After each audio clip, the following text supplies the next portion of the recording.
Good morning বলে এত চেঁচানোর কোনো দরকার নেই, পাশেও একটা ক্লাস হচ্ছে। Keep silent. Roll number 1, roll number 2, roll number 3, roll number. এই মৌপ্রিয়া, ওঠ ওঠ, অনেকক্ষণ থেকে দেখছি। যা বেরিয়ে যা ক্লাস থেকে, বেরিয়ে যা।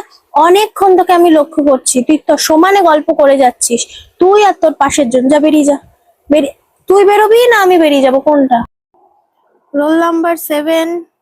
বাবা, রোল নাম্বার 7 কোথায় ছিল এতদিন? 3 দিন কামাই, শরীর খারাপ, তুই চিঠি কই?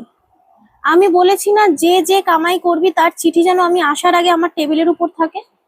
আজকে কোনো চিঠি নেবো না, কালকে ডাক্তারের প্রেসক্রিপশন সহ আমার চিঠির সাথে গার্জেনদের সাইন কালকে অবশ্যই আমি আসার আগে যেন টেবিলে রাখা থাকে, ঠিক আছে? এই যে কেশবতী কন্যা, চুলটা দুদিকে টেনে বাঁধো, হ্যাঁ? আর এটা স্কুল, এটা কোনো ফ্যাশন শো নয় যে তুমি চুলটাকে ওরকম উঁচু ঢিপির মতন বেঁধে আসবে। এ কি, তোরা বইপত্র গুছিয়ে, ব্যাগপত্র গুছিয়ে রেডি? আমি তো এই ক্লাসে এখনো রয়েছি নাকি? বাবা, বেল পড়ে গেছে মানে আমি তো রয়েছি ক্লাসে, আমাকে টপকে তোরা চলে যাবি? কাল থেকে এখানে আমি আর আসবো না, আমার ক্লাস কাল থেকে তোদের আর হবে না।